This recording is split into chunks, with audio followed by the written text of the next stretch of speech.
نہیں لانے دیتے، وہ اس میں وہ چونکہ وہ ان کے مفادات کے خلاف ہوتے ہیں، تو اس لیے وہ پرانے اداروں میں تبدیلی کی مخالفت کرتے ہیں. اس سے جو ہے ان کے درمیان، یعنی دونوں کلاسز کے درمیان، بورژوائی اور پرولیٹریٹس کے درمیان ایک تصادم کی شکل اختیار کر جاتا ہے. مارکس کے خیال میں معاشرے میں جو تمام طبقات ہیں، خاص طور پر یہ ان دونوں کی بہت اہمیت ہے، وہ دونوں بہت اہم ہیں. جب کلاس اسٹرگل کا آغاز ہوتا ہے، یعنی کارل مارکس کے خیال کلاس اسٹرگل کا آغاز جو ہے وہ قبائلی معاشرے سے ہی ہو چکا تھا. یعنی قبائلی نظام جب ختم ہوا تو یہ اپنے عروج پر تھا. دراصل طبقاتی تصادم کی وجہ سے ہی انسانیت نے جو ترقی کے مدارج تھے، یعنی سٹیجز جو تھیں، وہ آہستہ آہستہ طے کیں، اور یہ ڈیولپمنٹس جو ہیں with the passage of time یہ وقوع پذیر ہوتی رہیں. کارل مارکس کے نزدیک پیداوار کا جو ہر نظام ہے، جو سسٹم آف پروڈکشن ہے، وہ دو جو مختلف طبقات ہیں، جس میں امراء اور غلام کہہ لیجئے، یا کسان، جاگیردار اور کسان کہہ لیجئے، مالک اور مزدور کہہ لیجئے، جاگیردار اور کسان کے بارے میں بھی ہم کہہ سکتے ہیں کہ وہ سب کے درمیان جو ایک تعلق تھا، اس نے یہ ایک طبقاتی کشمکش جو ہے وہ پیدا کی. کیونکہ جو بالائی طبقہ ہے، بورژوا کلاس، وہ تمام جو سسٹم آف پروڈکشن ہے، جو تمام سورسز آف پروڈکشن ہے، ان پر قابض ہو کر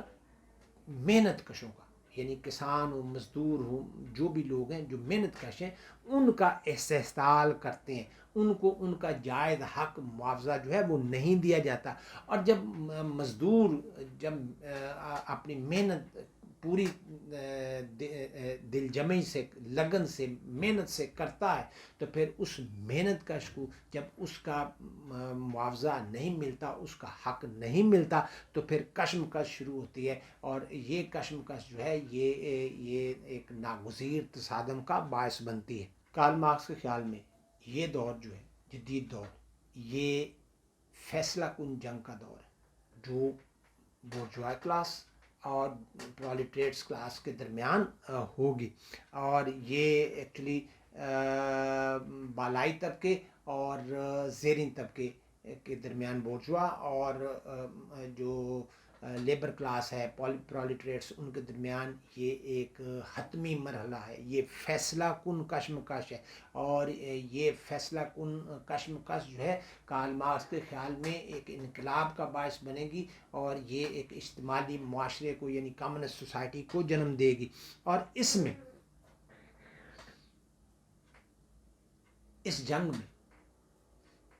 جنگ میں پہلے کارل مارکس کے مطابق اس جنگ میں پہلے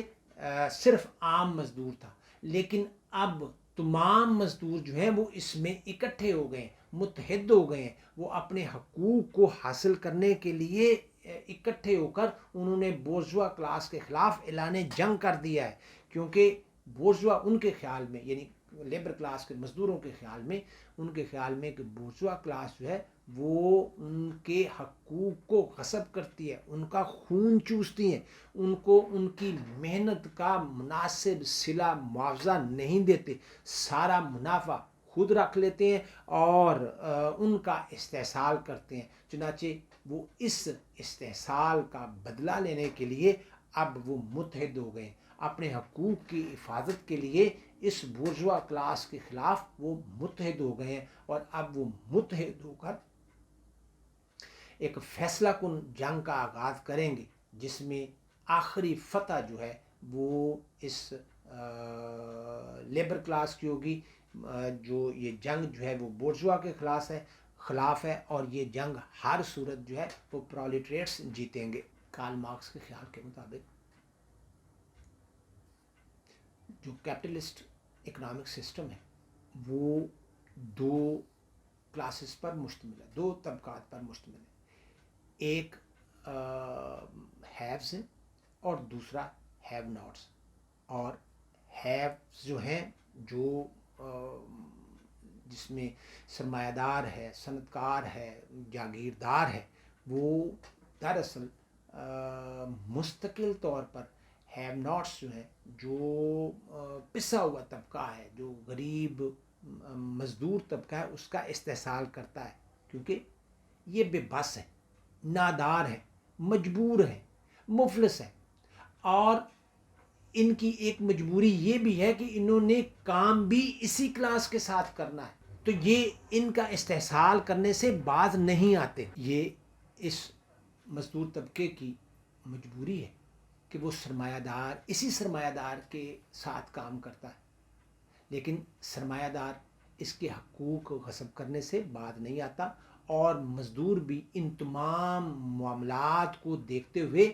اسی سرمایہ دار کے ہاتھوں پستا چلا جاتا ہے۔ لیکن کارل مارکس کا خیال یہ ہے کہ اگرچہ اس سے ایک احساس محرومی پیدا ہوتا ہے، نفرت جنم لیتی ہے، کشمکش پیدا ہوتی ہے، جو کہ ایک ناگزیر تصادم کا باعث بنتی ہے، تصادم کا راستہ ہموار ہوتی ہے، اور مزدور کو جب بھی موقع ملا وہ اس سرمایہ دار کے خلاف اٹھ کھڑا ہوگا۔ وہ پہلے عام مزدور تھے، اب متحد ہو کر اٹھ کھڑے ہوں گے، اور یہ ایک آخری جنگ ہوگی، یہ حتمی کشمکش ہوگی، اور کارل مارکس اس بات پر یقین رکھتا ہے کہ اس میں آخری فتح مزدوروں کی ہوگی۔ کارل مارکس یہ کہتا ہے کہ بورژوا اور پرولٹیٹس کے درمیان جو کشمکش ہے، وہ جو سابقہ جنگیں تھی، سابقہ کشمکش تھی، جو پرانے قدیم ادوار میں تھی، وہ اس سے مختلف ہے۔ اب مزدور اٹھ کھڑا ہوا، وہ متحد ہے، اور وہ آخری جنگ لڑنا چاہتا ہے، اور اس جنگ میں کارل مارکس کے نزدیک فتح جو ہے وہ پرولٹیٹس کی ہوگی، اور اس جنگ کے بعد ایک ایسا معاشرہ جو ہے وہ مارز وجود میں آئے گا، جو غیر طبقاتی ہوگا، جو کلاس لیس سوسائٹی ہوگی، اور جس میں صرف ایک ہی طبقہ ہوگا، اور وہ صرف مزدور طبقہ ہوگا۔ اس معاشرے میں جو یعنی یہ جو سوسائٹی قائم ہوگی، کمیونسٹ سوسائٹی، اس میں صرف ایک ہی کلاس ہوگی، اور کسی کا استحصال نہیں ہوگا، کسی کے حقوق غصب نہیں ہوں گے، کسی کا معاوضہ جو ہے وہ نہیں رکھا جائے گا۔ کارل مارکس کمیونسٹ مینیفیسٹو میں یہ بات کہتا ہے کہ یہ انقلاب کا، اس کمیونسٹ انقلاب کا پہلا مرحلہ ہے، اور اس جنگ میں فتح حاصل کرنے کے لیے کارل مارکس کے نزدیک یہ وہ اسے جمہوریت قرار دیتا ہے، اور کہتا ہے کہ جمہوریت کی اس جنگ میں فتح حاصل کرنے کے لیے ضروری ہے کہ پرولٹیٹس کلاس کو بھی بورژوا کلاس کے برابر لایا جائے، تو تب جو ہے وہ فتح مزدور کی ہوگی، اور تمام ذرائع پیداوار جو ہیں ان پر مزدور کا قبضہ ہوگا، تمام سرمایہ، تمام اوزار، اور تمام جو زمین ہے وہ مزدور کی ملکیت ہوگی، اور مزدور ہی اس معاشرے میں حکومت کرے گا۔ اس طرح معاشرے میں ایک ہی طبقہ ہوگا، اور وہ جو ہے وہ کلاس لیس سوسائٹی ہوگی، اور اس طرح سے جو انقلاب ہے، کارل مارکس کا انقلاب، کمیونسٹ انقلاب، اس کا خواب جو ہے وہ شرمندہ تعبیر ہوگا۔ کارل مارکس کے خیال کے مطابق یہ ایکچولی ایک کمیونسٹ ریولوشن ہوگا، جس میں جو کمیونزم قائم کیا جائے گا وہ سرمایہ دارانہ یعنی کیپٹلزم کی بالکل ضد ہوگا، متضاد ہوگا، اس کے اپوزٹ ہوگا، اور اس کی جگہ جو ہے وہ یہ لے گا، اور یہ انقلاب، یہ جو ریولوشن ہے، اس میں تمام زمینیں، تمام ذرائع پیداوار، تمام دولت پر پرولٹیٹس کا قبضہ ہوگا، اور ہر طرف معاشی استحصال اور ناانصافی کا خاتمہ ہوگا، خوشحالی ہوگی، بہتری ہوگی، اور اس معاشرے میں مزدوروں کی حکومت قائم ہوگی، اور اب یہ کلاس لیس سوسائٹی ہوگی، اور پھر اس کا اگلا اور آخری قدم جو ہے اس کو پوری دنیا پر پھیلایا جائے گا، اور ایک خواب جو ہے اس کو شرمندہ تعبیر کیا جائے گا، اور وہ خواب ہے اسٹیٹ لیس سوسائٹی کا۔ تو اس طرح سے کارل مارکس نے اپنی جو ہے وہ کلاس سٹرگل کا جو یہ تھیری جو ہے وہ پیش کی، اور اس کے نزدیک الٹیمیٹلی معاشرے کو ہر قسم کے استحصال سے پاک کرنا ہے، حقدار کو اس کا حق دینا ہے، اور مزدوروں کی فلاح و بہبود، ان کی ترقی، ان کی خوشحالی کے لیے ایک کلاس لیس سوسائٹی کا قیام بہت ضروری ہے، اور یہ اس کی جو سٹرگل ہے یہ اس کا نقطۂ عروج ہوگا۔ یہ ہے آج کا لیکچر۔ اپنا اور دوسروں کا خیال رکھیے گا۔ اللہ حافظ۔